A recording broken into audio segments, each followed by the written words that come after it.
pagbati na may ngiti sa aking mga labi. Naghahanap ba kayo ng makakatuwang sa pagre-review ng inyong anak? Meron yan sa DepEd. Ang ETUlay online tutorial ay libre at handog ng ating kagawaran sa pangunguna ng OUA ICTS EdTech. Ito ay isang proyektong makatutulong sa mga mag-aaral, katuwang ang mga magulang o kasama sa kani-kanilang tahanan para masagutan at maunawaan ang mga modules. Hangad din ng programang ETUlay ang matulungan ang ating mga guro sa kanilang mga blended learning classes.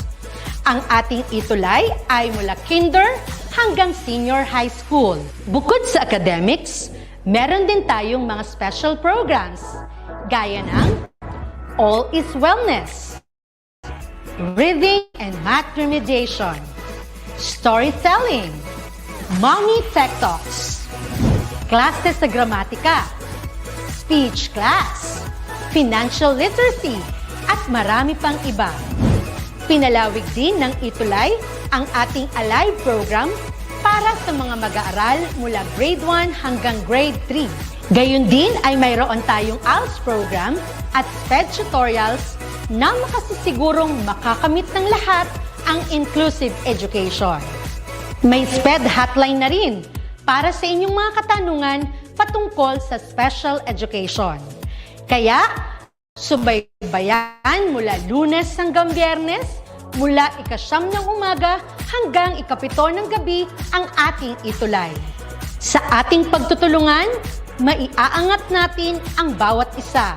Ating itutulay ang pagkatuto upang di mapigil ang pag-aaral ng kabataang Pilipino. Itulay natin ito, sulong edukalidad.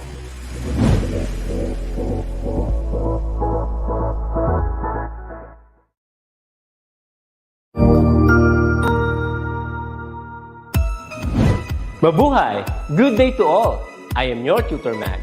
Welcome to ETUlay, a free online tutorial, an initiative of the Department of Education, Information and Communications Technology Service, Educational Technology Unit, ICTS EdTech. This program is aimed at helping and assisting learners from kindergarten, senior high school, ALS, Alive, and SPED learners. Aside from answering the modules, the ETUlay is offering programs which you will surely look forward to. Together with our parents and teachers, the ETUlay will bridge the gap where difficulty and ease meet in learning new knowledge and skills. So, let us prepare our module, pen and paper. Ready your mind to see and hear worthwhile and interesting lessons. Let us now study and learn, together with our volunteer online tutors. Tara na!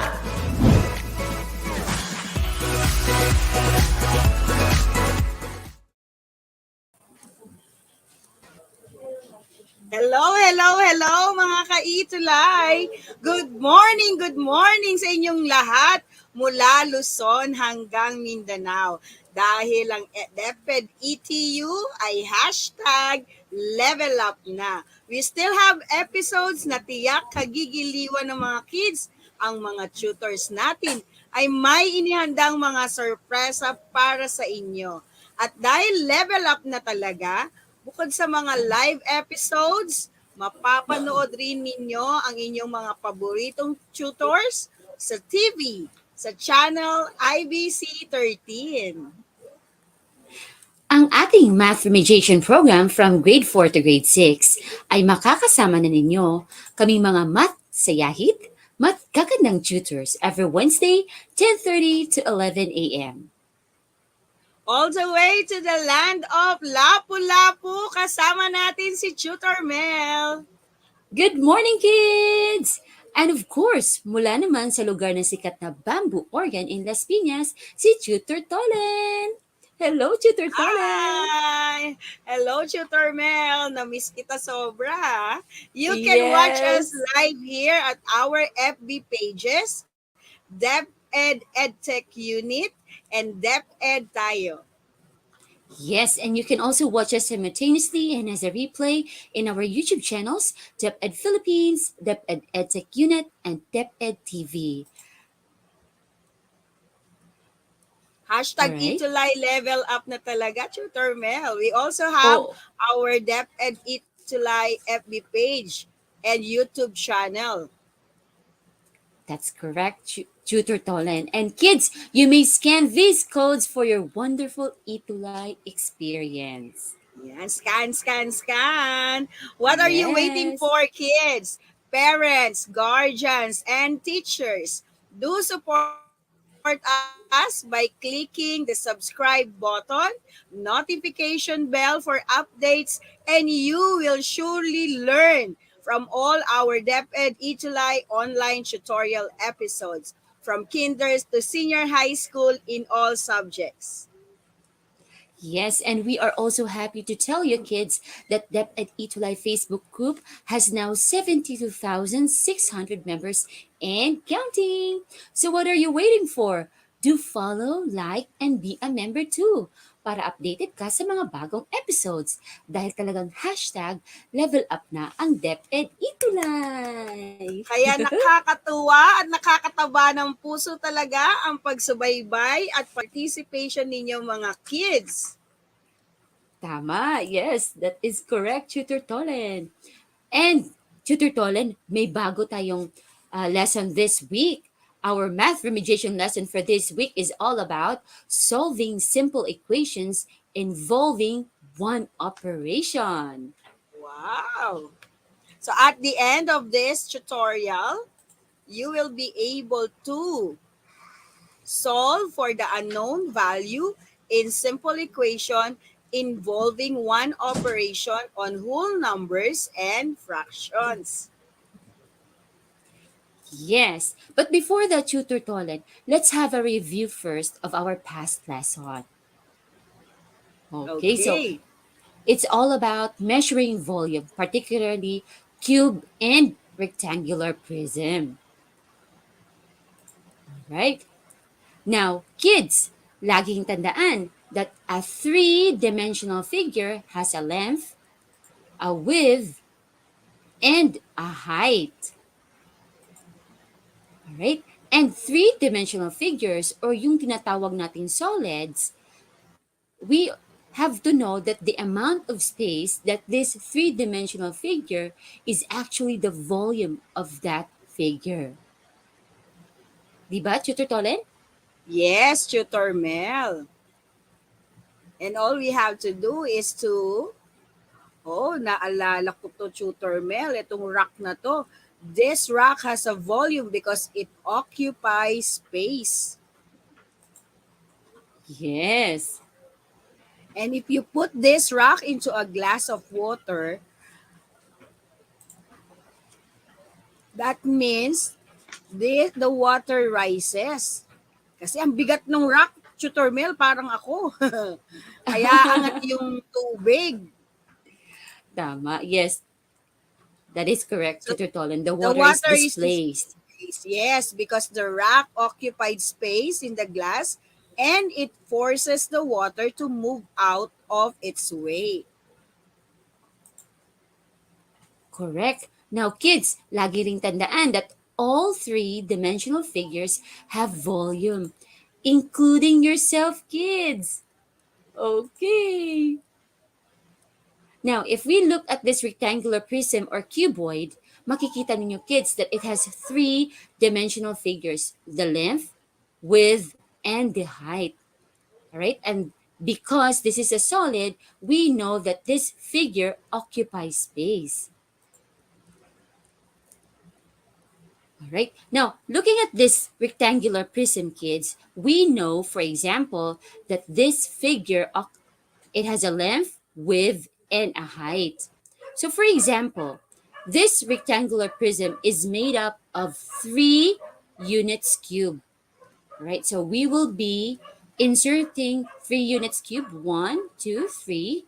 So, the volume is 3 units cube or 3 units cube. All right. Now let's try to fill this rectangular prism with units cube and determine its volume. It takes 4 unit cubes to fill the bottom. And if we continue filling The second layer, it takes another 4 unit cubes. One, two, three, four. All right. And additional one, two, three, 4 unit cubes to finish the entire shape. So there are 3 layers of unit cubes and 4 unit cubes in each layer. So there are a total of 12 unit cubes or 12 cubic unit. Okay, so that is actually the volume of this rectangular prism. Right. Okay, so meron na tayong 12 unit cube. And the formula in finding the volume of any three-dimensional, okay, figure is to simply multiply the length with the width and the height. Right, Chutormel? Yes. And kids, we also gave you an example. So let's try to find the volume of this rectangular prism. 3 as the length, 2 for width, and 2 meters for height. So using the formula, we just have to substitute the values and multiply the 3 physical dimensions. So 3 times 2 times 2 is equal to 12 cubic meters. Okay, so napakadali Ang lang kids because you just have to yes. multiply 3 times 2 which is equal to 6, right? And then 6 times 2 is equal to 12. So kailangan ng kanilang multiplication skills, no, Chutormel. Tama, Tutor Tolen. How about another shape, Tutor Tolen? I mean, another Okay. solid. So what is the volume of this cube, mga kids? So we have, since it's a cube and the faces are all squares, that means they have the same measurement. So let's say we have the length, which is 5, the width is 5 also, and the height is 5.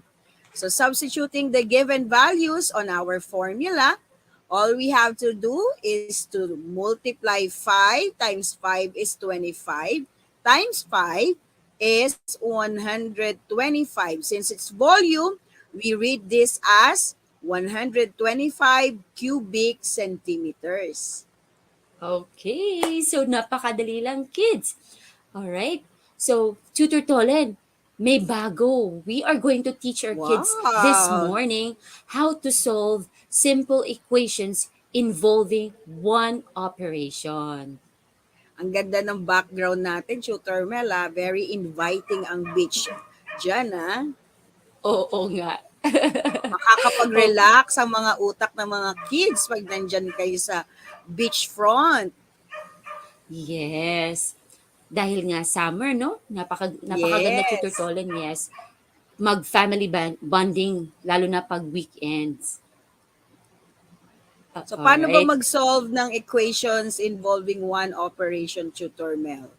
Yes, tuturuan natin sila ng mga strategies to Tutor Tolen. But first, kids, look at the picture. May tanong, which are equations? We have 4d minus 8 is equal to negative 2d, x plus y. We also have a minus 1 is equal to 9, and 2x plus 2 is equal to 10. So, paano ba natin malalaman, Tutor Tolen, kung ito ay isang equation or not? So, when we say equation, mga kids, an equation is a sentence in mathematics that contains an equal sign. So, the equal sign tells you that the expression on the left is equivalent to the expression to the right. Yes. So, babalikan natin yung question kanina. Which are equations? So, Nakita dapat ko na pala, kagad, Tutor Mel. oo nga, yes. Siya lang Malalaman na ka, iba. oo, isa lang yung naiba, tama. So, these 3 mathematical equations they contain the equal sign, Tutor Tolen. Ibig sabihin, the expression on the left is equal to the expression on the right. So paano ba natin masosolve, paano ba natin mapuprove that they are actually equal?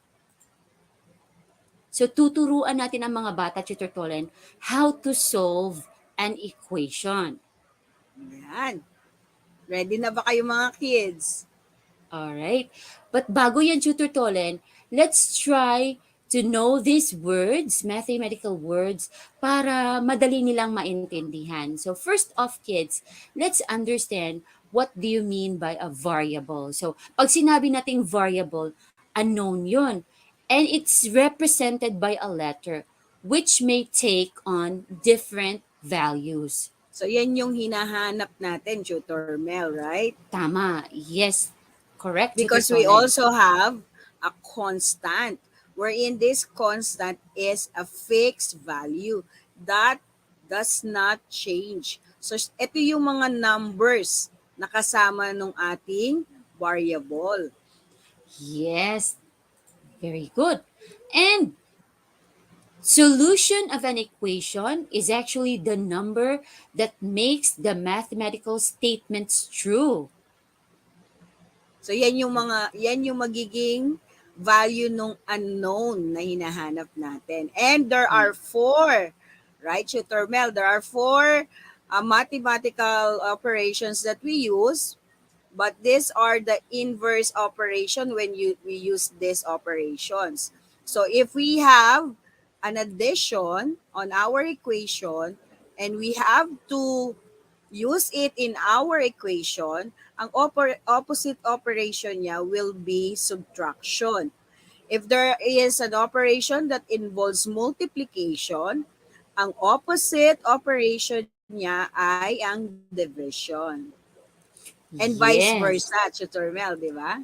tama, yes, correct. So, una, strategy na ituturo namin kids is to solve the equation using models. Okay, Now, so models.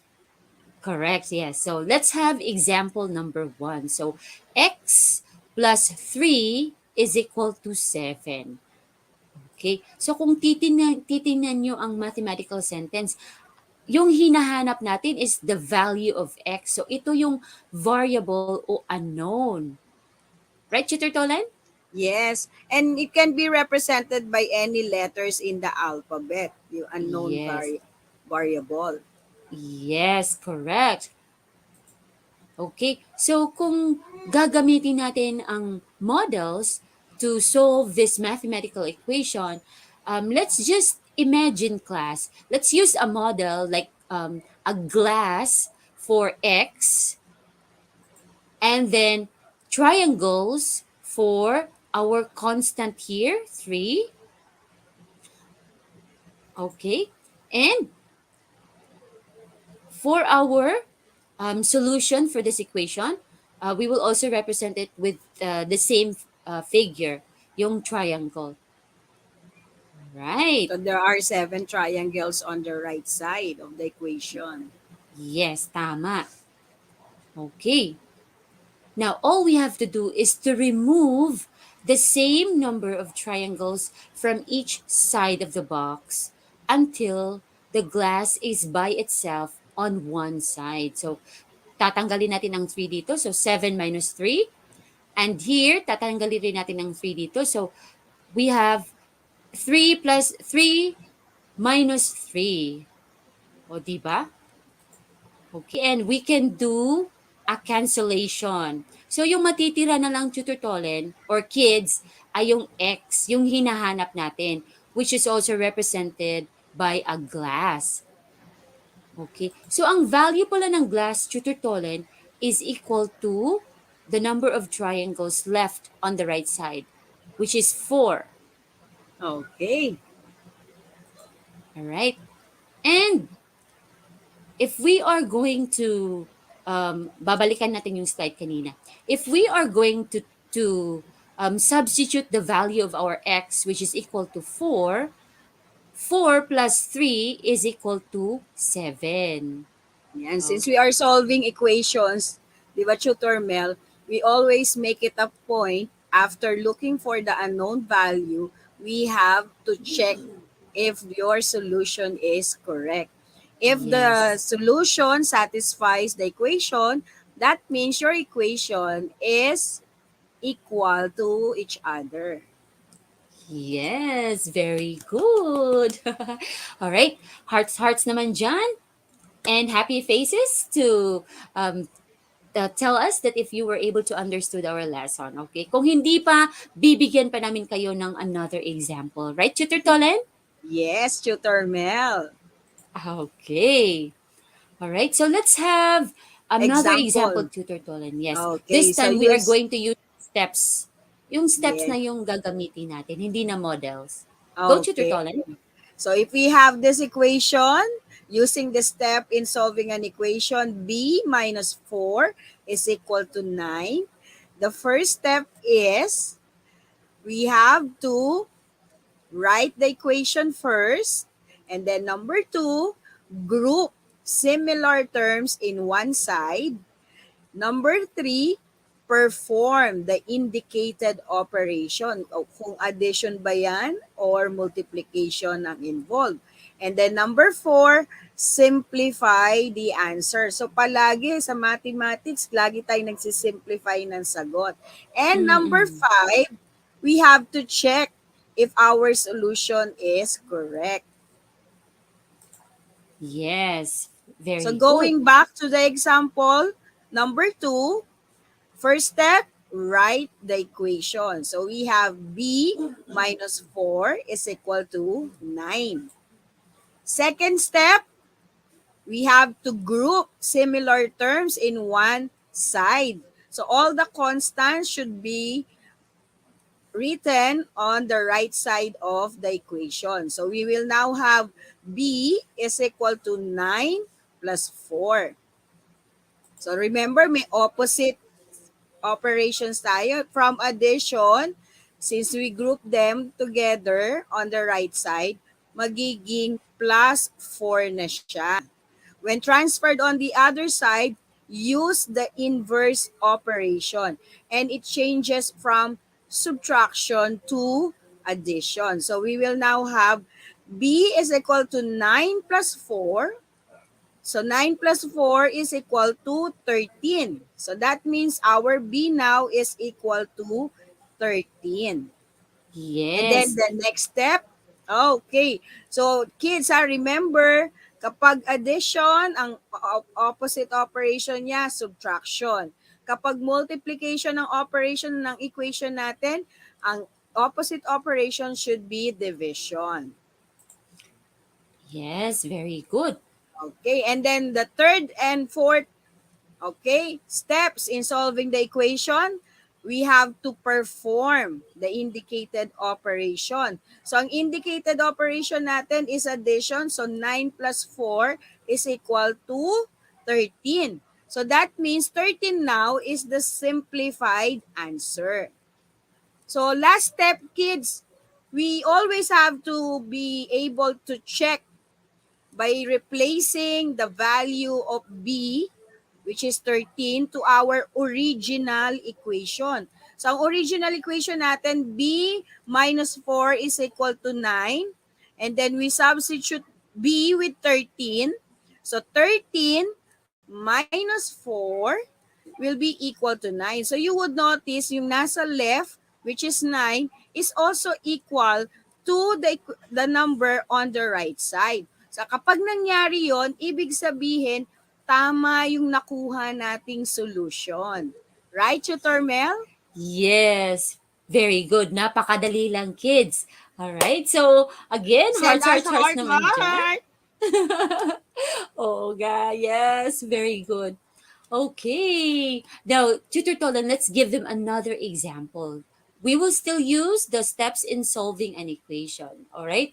So, C times 3 is equal to 21. Kanina yung operation natin is addition, right? So, this time, kids, we have multiplication. So, ano kaya ang inverse operation ng multiplication if we are going to group similar terms in one side? So, If we are going to group it and transfer this one on the other side, we will be using division because division is actually the inverse operation of multiplication. So C is now equal to 21, and transferring um, times 3 it, to the other side, it will become divided by 3. Okay, so it changes from multiplication to division. So C is equal to 21 divided by 3, and that would be equal to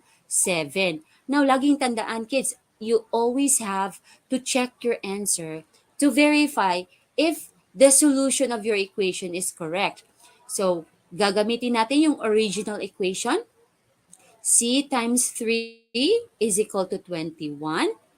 And substituting the value of C, which is 7, the one we solved. So, 7 times 3 is equal to 21. And we have proven that 7 times 3 is 21 is also equal to 21, which is Ah, the solution of our equation. All right. yes. Napakadali lang, right? Yes, Tutor Mel. Yes. So, hearts, hearts, hearts naman dyan. All right. So, ready na sila, Tutor Tolen, to answer our guided practice for sure. All right. So, ilang Yay! seconds yan, Tutor Mel? Yes, we will be giving them 10 seconds to answer these numbers. So, napakadali lang. We will be giving them 3 questions, Tutor Tolen. So, Okay. So, first, let's solve for the yes. unknown value, Tutor Mel. 4 times G is equal to 44. So, mga kids, 10 seconds to answer it. So, write your answer in our comment section. Yes. Sagot-sagot na. Zaira, Joyce, and Clyde, and Martin. Yan. Okay. So 4 times G is equal to 44. We combine like terms. So from multiplication, it will become division. So 44 divided by 4 will be 11. So G is equal to 11. Kids, remember, always check your solution if will satisfy the equation. So 4 times 11 is equal to 44. And 44 is equal to 44 also. So that means our answer is correct. Yes, very good. Napakadali lang. So, let's give them um, another item, Tutor Tolan. But before that, kids, send your hearts and your love if you now understood Yes. our lesson. Okay, so let's give them another example, Tutor Tolan. This time we are going to solve 15 minus f is equal to 1. All right, so another 10 seconds.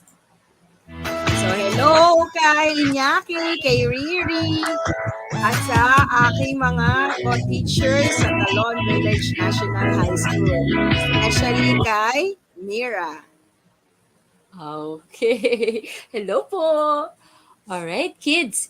So if we are going to transfer and combine like terms, so f is equal to 15 minus 1, and the value of f is equal to 14. So let's try to check if this is true. Substituting the value of f, which is equal to 14. So 15 minus 14 is equal to 1. And 15 minus 14 is 1, which is also equal to 1. All right. So, napakadali lang, kids. Yay! Always substitute the values and recheck it. Tama, Tutor Tolen? Yes, yes, Tutor Mel, tama yan. Let's All have right. another example. Okay, heart muna and a smile if you understood number 2 equation. Okay, let's have the last equation. We have to solve for the unknown value. So y divided by 3 is equal to 9. So 10 seconds mga kids. Yes. Shout out sa Giliana family, especially to Limar, Queen, Kai, Troy, Edith, Frank, and King. Okay. Okay. So when we combine like terms from division, the inverse operation will become multiplication. So 9 times 3, y now is equal to 27. Always check your answer if it's correct by substituting to the original equation. So y is equal to 27 divided by 3 is equal to 9. Since we have the same number on both the left and right side of the equation, which is 9, that means our answer is correct. Winner talaga ang Yes. mga kids, Tutor Mel. Oo nga. Yay! Very good. Alright. Siyempre, So, Tutor hearts, hearts, Mel. hearts naman Heart, heart dyan. ulit. Congratulations, kids! Congratulations, Grace. Well done. Sa matgagaling at uhusay nating mga cuties. Yes. Siyempre, Now, Tutor tutor... Mel, dahil magsa-summer na, meron pa rin tayong gawa ko, post ko. Ano ba ang problem natin sa gawa ko, post ko, Tutor Mel? Yes, napaka-excited nito, Tutor Tolan. So, kids, this is the question. The perimeter of a rectangular swimming pool is 154 meters. Its length is 2 meters, more than twice its width. Ang tanong, what are the length and the width of the pool? Okay, parang Okay, so gusto kong lumangoy, Tutor, Tutor Tolen. oo, ako din, Tutor Mel.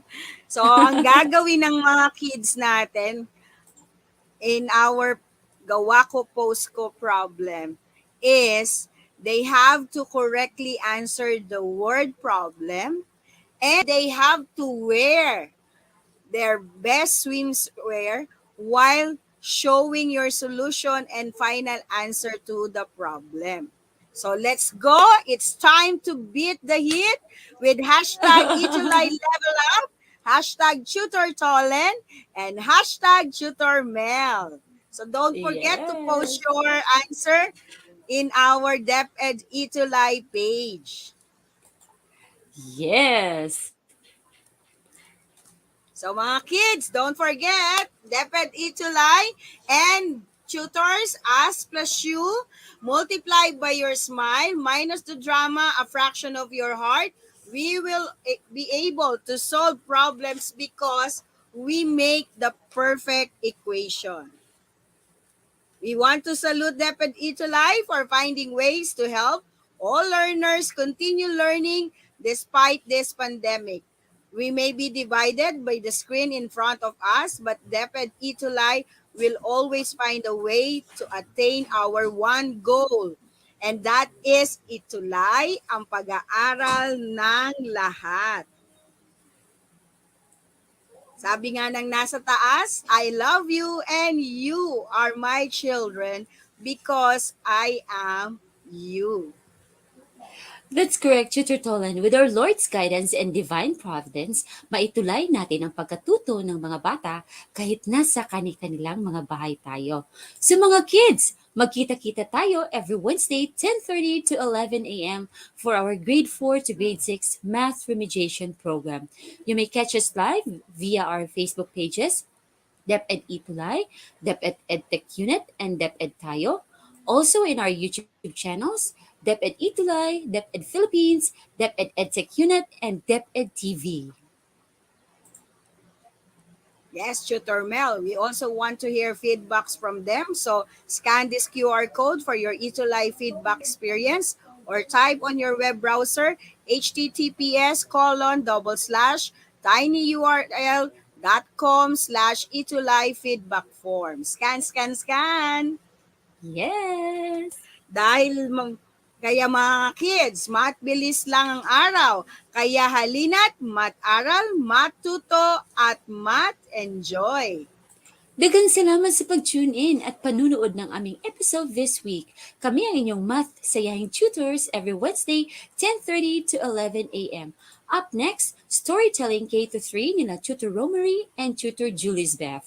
Muli, ako si Tutor Mel.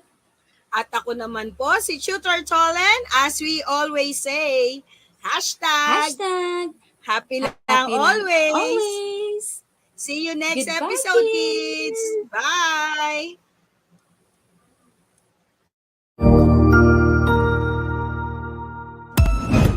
Ang husay naman!